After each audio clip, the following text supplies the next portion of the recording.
Salam dostlar, eger birinci videomuzu görmediňiz, geçenki videomuzda Dubaýyň özü barada öwrendik.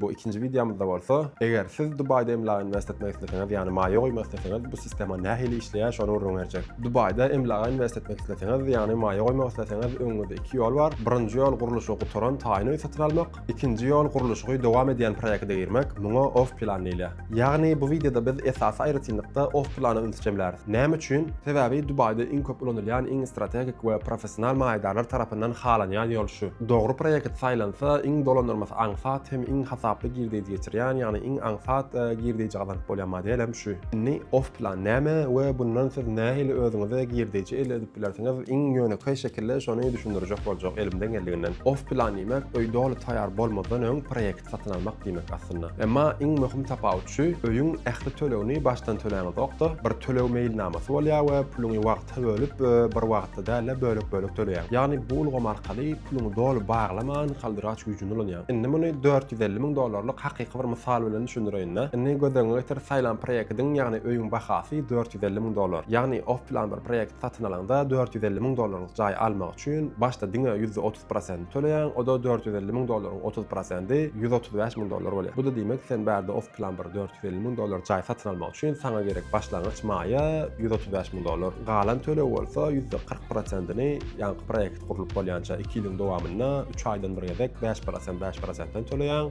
Iň sonunda 30%-ni hem jaý bitenden soň töleýän. Ýagny öýüň ilk 30%-ni töläňden soň galan 40%-ni her 3 aýda bir $22,500 8 gezek töleýän. Ýagny 24 aýyň dowamynda töleýän. 2 ýylyň dowamynda $180,000 tölemek bolýar. Indi başda öý satyn almak üçin 30% töledin, $135,000, soň 2 ýylyň dowamynda 40% töledin, o da $180,000 bolýar. İkisini jemlesem $315,000 bolýar. Ýagny jaýyň %70%-ni töledin diýmek bolýar. Galan 30%-ni hem iň başdaky ýalyk gonu $135,000 şekilde jaý salynyp bolandan soň, gutaryndan soň açaryň alanyndan soň töleýär. Indi off plan proýektiň diňe gowy tarapy ýankyla bölüp alýanlygyň däl. Ýene bir gowy taraplarynyň biri sen proýekt indi gidip tu hataýyn bolmaka giren üçin gaty arzan bahadan ýerýän asyl bolmalysyndan %20% we jaý salynyp bolandan soň köplen %10-20%, 15% ýa-ni mülkün gymmat artýar. Indi asyl mesele geleli bärde siz nähili pul gazanýaňyz. Indi şu an men aýdyp beren sistemamda siz eliňizde $450,000 barha gidip $450,000 jaý gönü şu pulu şota baglaman 2 ýylyň dowamynda alýaňyz.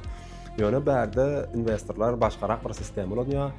Siz hem şu sistemany ulanyp gaty girdiği edinip bilersiňiz ýa-da öz maýaňyzy has owy dogry şekilde şu taýda ulanyp bilersiňiz. Bu taýda alan jaýlaňyzyň diňe ýan gaýdyşmaly %20% zat özüniň gymmatynyň artmasynyň daşynda da bärde turizm gaty uly bir bazar bolansa siz öýüňize arenda berip ondan girdiği jagdaryp bilýäňiz. O da aýda ortalama $4,500 arenda girdiği edip bilýäňiz. We şu taýda iň esasy serwer zatlaryň biri şu investorlar şular ýalga dulanýar. Eliňizde $450,000 pul bolsa gidip $450,000 bir jaý satyn almak gerekkel. Bahasy $450,000'dan 2 sany jaýym satyn alyp bilýäňiz. O da nähili bolýar? Ýani gaýdyşmaly ilk başda %30% töleýäňiz, soňra hem galan 40%-ni 5%dan her 3 aýda bir töleýäňiz. Hatda käbir proýektlerde aýda 1%dan hem töleýäňiz. Ýani taýyn bolýança uzaklykly taýyn bolýan bolsa, mysal üçin 4 ýyldan 3 ýyldan gurulyp bolýan jaýlaryň köpüsinde şolar ýaly bolýar. İlk başda 20% ýa-da 30% arasynda töleýäňiz. Galan ortadaky tölenim aýda 1%dan töledip, iň sonunda salyp bolandan soň galan %30 ýa-da 20% tölet. Indi men bärde diýjek bolarym, mysal üçin eliňizde $450,000 pul bolsa, $450,000'a 2 sany bahasy $450,000 jaý satyn alyp bilýäňiz. Bu da nähili bolýar? 2 sany $450,000 jaý satyn alýaňyz. Her seniň bahasynyň diňe 30% geçirýäňiz başdan. Hatda käbir proýektlerde 20-25% geçirende de bolýar. We bar 30% geçirende de iki jaýyň jemi başlangyç bahasy $270,000 bolýar. Eliňizde galan $180,000 bilen hem aýda ýa-da 3 aýda bir edek geçirmeli galan prosentini töläplersiňiz. Iň sonunda jaý gurulyp bolandan soň galan 30%-ni tölemeli bolanda siziň eliňizde eýem Dubaýda mülküňiz bar, sebäbi jaýyňa salyp boldy.